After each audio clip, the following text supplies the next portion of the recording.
Welcome back to the Hannahcast YouTube channel, and today I'm going to be reacting to the Art Directors Guild Awards. This will give us some insight as to what could get nominated for the Production Design Oscar. I'm expecting for the contemporary category, we're going to see The Substance and Conclave. Period film, I'm kind of interested to see what's going to go on there.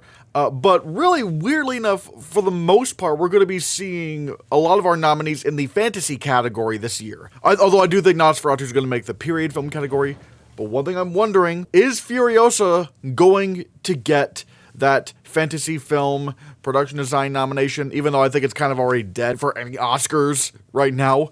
But I will say, I'm wondering if Megalopolis can make it into the Art Directors Guild Awards, because the production design in that movie is very, very good. Period feature film. Let's see. A Complete Unknown. Oh, wow. Okay, yep, it's surging, it's surging.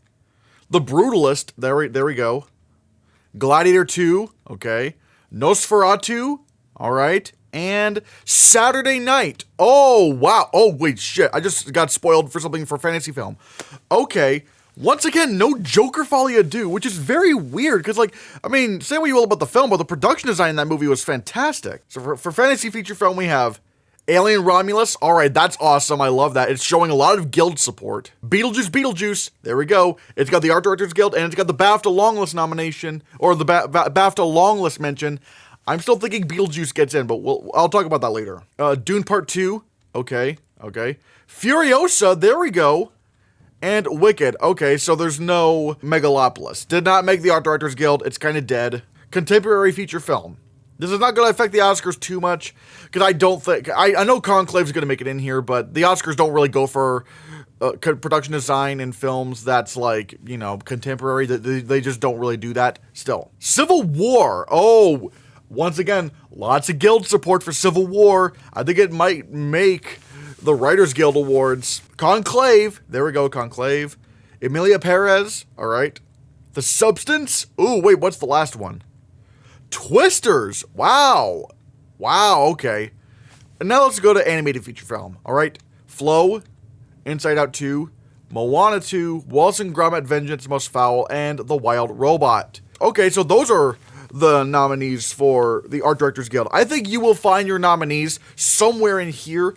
I really would not look towards the contemporary feature film category. I know it is tempting with Conclave in there, but again, it's contemporary. The Oscars don't really nominate contemporary films that much. And again, it is rare when they do. Like, yeah, sure, La La Land won, but also that was a big, lavish musical. This is pretty much like recreating an environment that already exists with the Vatican. Now, this is fascinating because if there's one thing to note, it's that Tim Burton movies do very well at the Oscars. And what I mean by very well at the Oscars, it's like, I've always said this. There is a Tim Burton stat for production design at the Oscars that is pretty much unbeatable. All right, 4 movies have been nominated for production design at the Oscars, like that were directed by Tim Burton.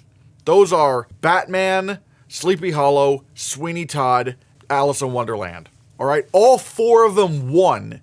You want to know how many of them won off of precursors? Only Sleepy Hollow. Even like Alice in Wonderland and Sweeney Todd lost everything. Sweeney Todd, there was no Critics' Choice Award for production design, but it lost the Art Directors Guild and the BAFTA, and yet it won the Oscar. And with Alice in Wonderland, Inception was sweeping the entire season. Inception won Critics' Choice, it won the Art Directors Guild, and it won the BAFTA. So it must have been a layout for Inception in production design, right?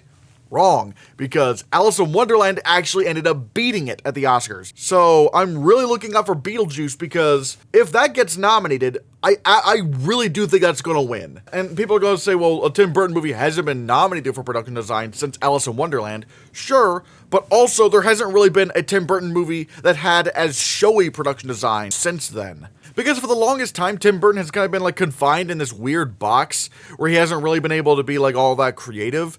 Like, you know, you just look at movies like Miss Peregrine's Home for Peculiar Children or Dumbo or Big Eyes. It's like nothing is really like on the level of Beetlejuice. All those were just kind of like a little bit more contemporary, or if they were a period film, it was a lot more toned down from what we usually see from Tim Burton. The Oscars love Tim Burton production design when he just goes all out. And this is Tim Burton going all out. Like, we're seeing a lot more environments in this film. Even the contemporary-esque production design in the film, like this art gallery, is very interesting to look at. So it's like, I'm telling everyone, and the fact that it made the BAFTA long list makes me think that even if it doesn't get the BAFTA nomination, I might still predict Beetlejuice for production design at the Oscars. Right now, I mean, yeah, I know we just saw Wicked do very well at SAG, but really think about it. Wicked's, even in the critics groups, is not really doing all that well. Like, it peaked right when the movie came out, and then, like, it started kind of tanking.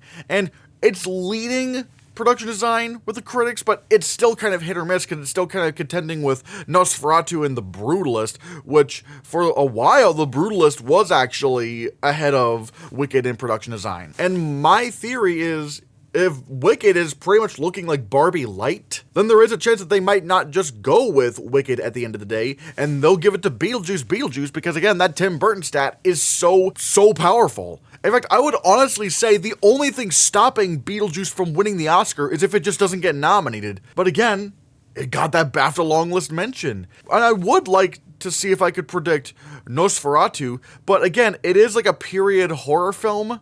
And more so the horror vampire thing, because it's like, I don't know if the Oscars are going to be cool enough to nominate that movie for a ton of Oscars, so I don't know about that. Right now, what would I think the nominees are? I would say Beetlejuice, The Brutalist, Dune Part 2, Gladiator 2, and Wicked.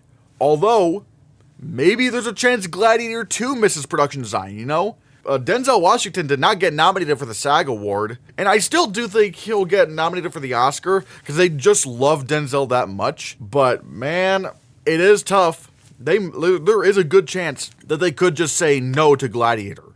So we'll have to see about that. But now, I'm going to pass the question off to you. What do you think of the Art Directors Guild nominations? Let me know in the comments below what you think, and be sure you hit that subscribe button, because if you don't, you're going to be production designed into a big set.